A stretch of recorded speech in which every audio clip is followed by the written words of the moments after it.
Spawning here in the top right or bottom right hand side with the white probes. Give it up for BlackSwan. Bringing down some probes here to make sure that some earlylings don't get in. But it's perfect because the Nexus finishes up right on time with a Forge Fast Expand. Against his opponent here in the top left-hand side, going straight into layer.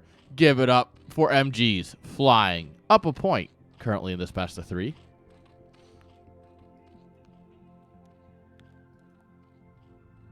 All right, probe's going to come in here. Link looks at him like, really? You want to come in here? You want to try me? You want to try me? No, you didn't want to try him. Trust me. These probes could probably get to work at this point. They're not doing much standing here. Let's put it that way. Even if the whole point is like holding the wall, they're not really holding the wall there.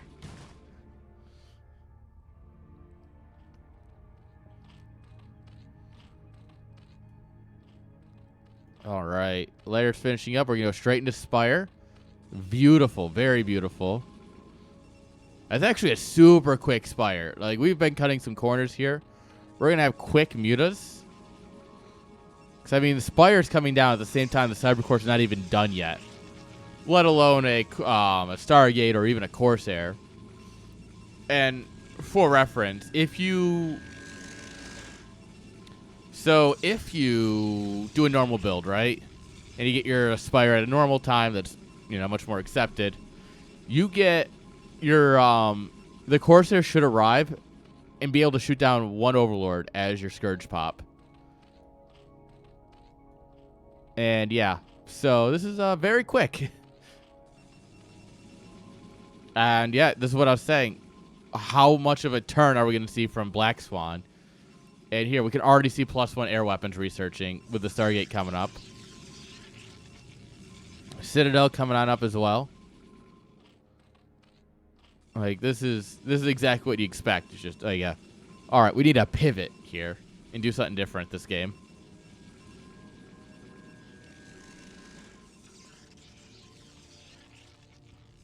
All right. This probe's going to try and get in. Oh, no. Why did it go up to the egg and down? Damn you, Brood War. No. If it had just gone straight in, it probably skids the scout. It genuinely probably gets the scout if it goes straight in. All right. Taking the mineral only here is not bad, but kind of limiting for Zerg. Usually you would take this as your third because it's got a gas right here. It's like right about here. But yeah, if we're going to do a third mineral-only base. He sees the mutas now. He's like, oh, crap. I did right. I got +1. I got more coming.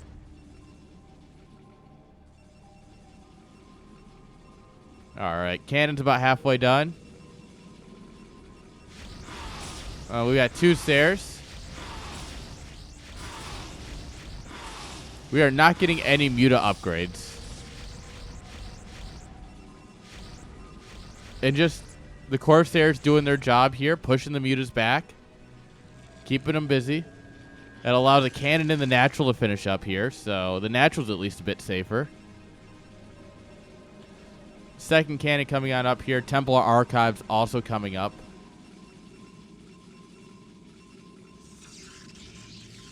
I would love to see a probe get trapped so he can do some micro tricks, but we'll see.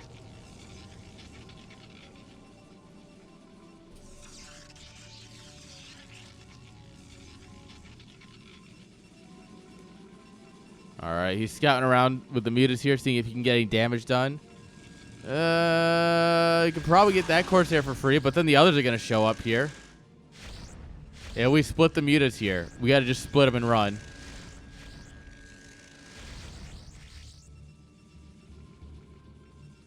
Not killing that's a bit of a mistake. That's a free muta. And while it's the entire point of it is to keep you busy, it's a free muta, you know?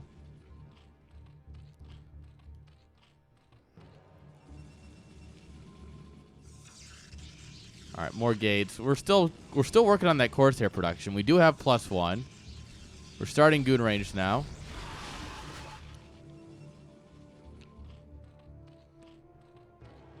Yeah, no Spire upgrades, so we're gonna go straight into Hydras and just ground Zerg. Zealot Corsair move out's coming. A little bit later than normal, but it's also a bit more powerful than normal. Well, and +1's finishing. They've got speed. We've got more Corsairs than normal. We got 5. 10 Zealots. It's got some potential here. Depends on how good the Hydra positioning is here. We're trying to dive in, because if we can kill the mutas, then the Zealots can do a lot more damage. And then we don't have to worry about counterattacks, and then we have control of the skies, things like that, right? Oh, yeah, this is exactly the kind of fight you want to take. Right on a cliff where the Hydras can't actually engage you. Oh, Corsair rallied right across the Zerg army. That happens. That happens a lot, actually. You just throw it in the control group and you tell them to move here, and suddenly it's across the enemy army. Done that with mutas and archons before. Just fly your mutas right over the archons. It's a bad time for everyone.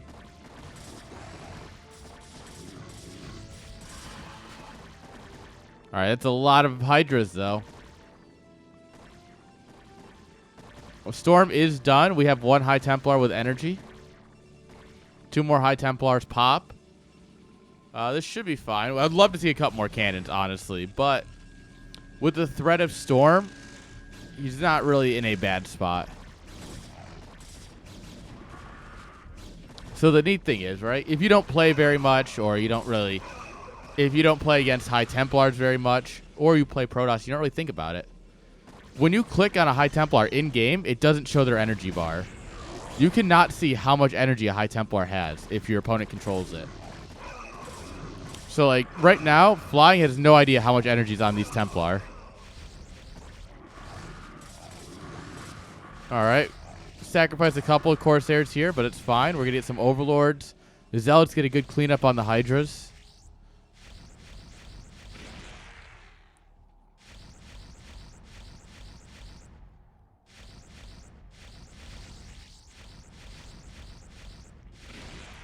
Alright.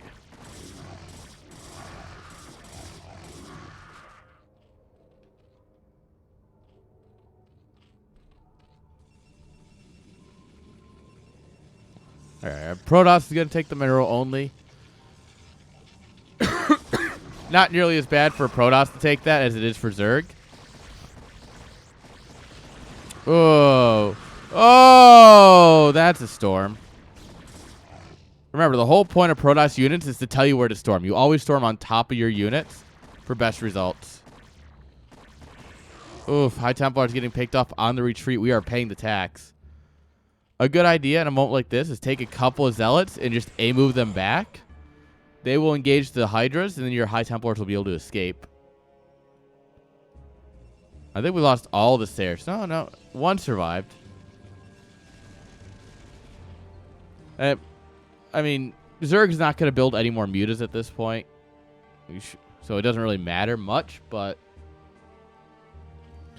You know, it's a lost opportunity on killing Overlords, on, you know, map scouting. But it's not too bad at this point in the game. Alright, PROTOSS just chilling with his death ball in the middle. Ooh, double expand. Oh, you dirty, dirty PROTOSS. I love it.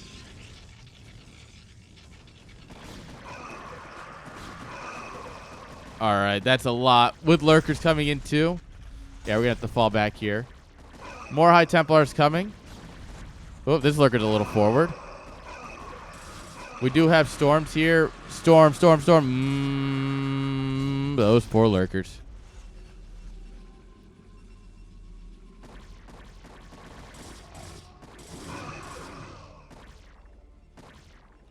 Oh.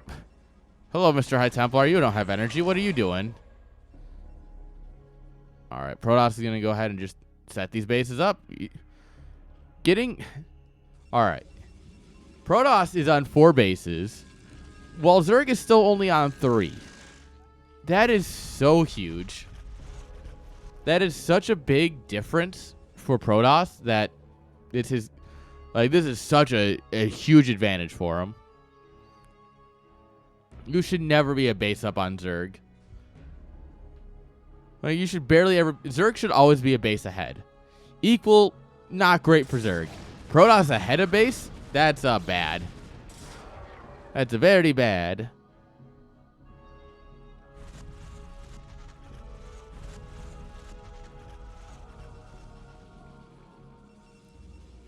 Alright. Now just macroing up here.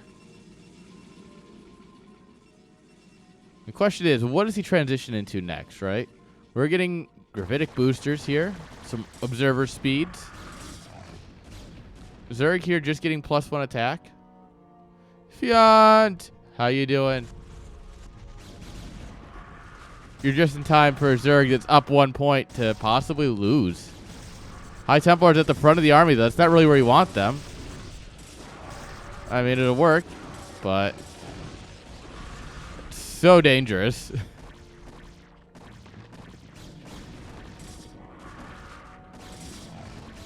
Oh, come on. I'm sure it wasn't that bad.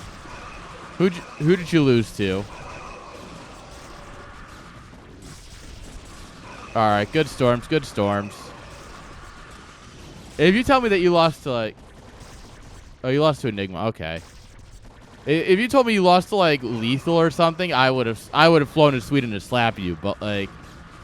Enigma, yeah, not the greatest name, but... Nah, you'll bounce back. I believe in you. It happens.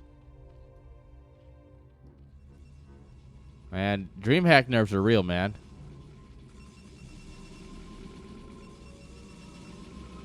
But I'm sure you did your best.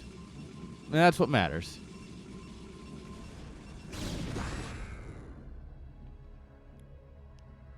So I'm sure Roddy's probably saying the same thing. Is that, yeah, it kind of sucks that you lose, but at the end of the day, I'm sure you tried your best.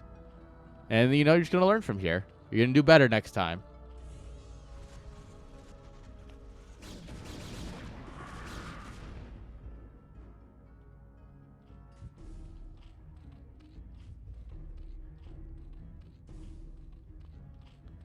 Yeah, I mean, no one's going to disagree that this patch is a little out in left field. For my non-American friends, that means it's kind of just like, it's a little weird. It's a little out there. But, yeah, I wouldn't blame the patch for everything, but the map pool definitely is questionable. I'm not convinced on 9 maps to begin with. I am 100% not convinced.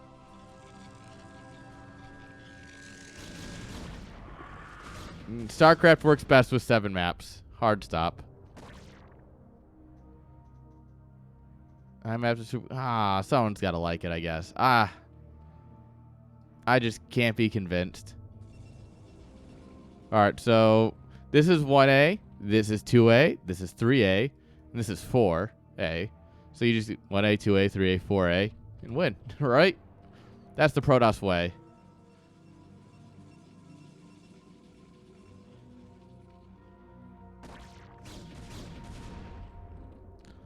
I don't know, I'm also kind of just like not super jazzed about TLMC and everything. That's fair. I guess that's... Yeah, I guess, you know, visual difference is important, but... As a tournament admin, it means I need to put in a lot more effort. I don't like that at all.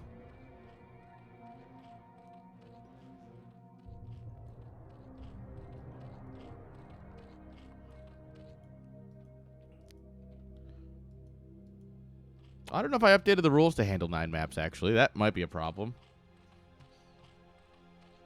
I should check on that. Alright, bunch more High Templars coming here. We're getting Arbiters and Recall. Oh, baby. We are about to bully a Zerg. When you're 100 supply up on the Zerg, you know, you can kind of just do. Zerg just now going to Hive? Yeah, that's not great. PROTOSS is on 1, 2, 3, 4, 5 bases. 6 base coming up here. Yeah. Zerg is 1, 2, 3, 4 bases.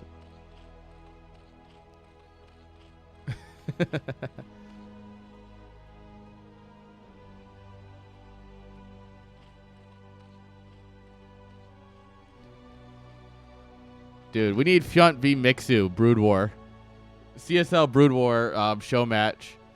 Fiant versus Mixu. Because I think Mixu has played Brood War a bunch. Yeah, he was in other CSL Brood Wars. I'll teach you some builds. I have a list of them. There's actually a great Google document with builds. And then, yeah.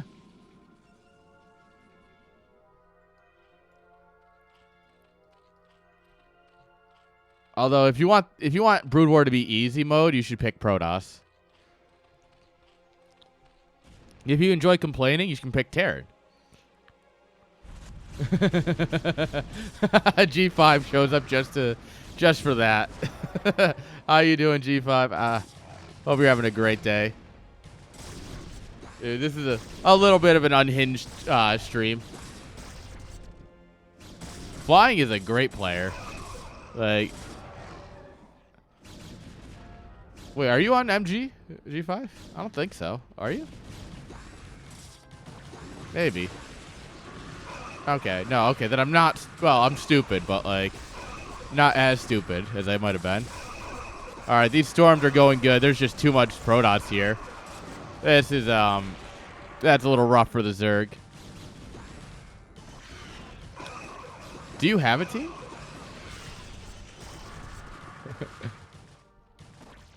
Honestly, micro in this game is hard, but boy is it satisfying when you do it right.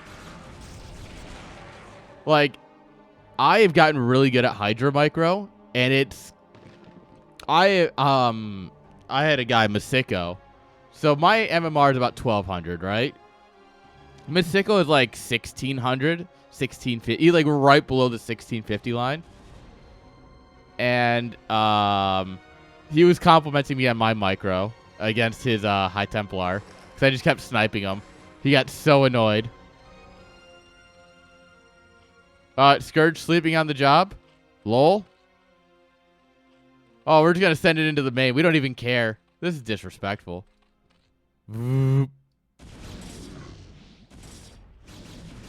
Yeah. The Defiler mound. Definitely not going to survive this. No Defilers on the production tab. We have a couple out, but what you see is what you get at this point.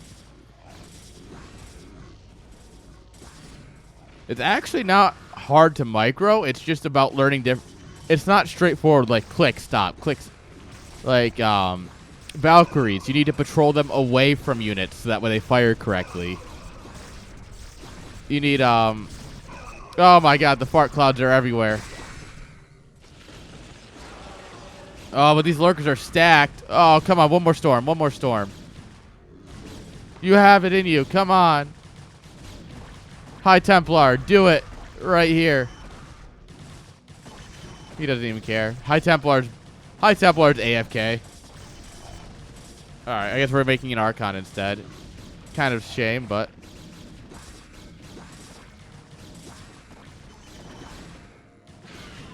Oof.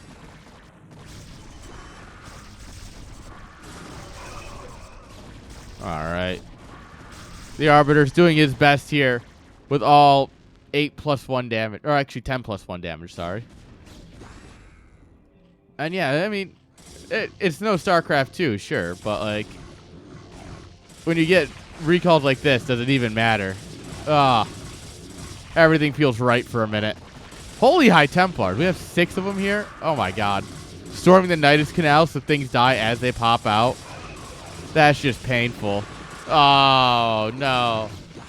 God, I think we're going to go to game 3 here.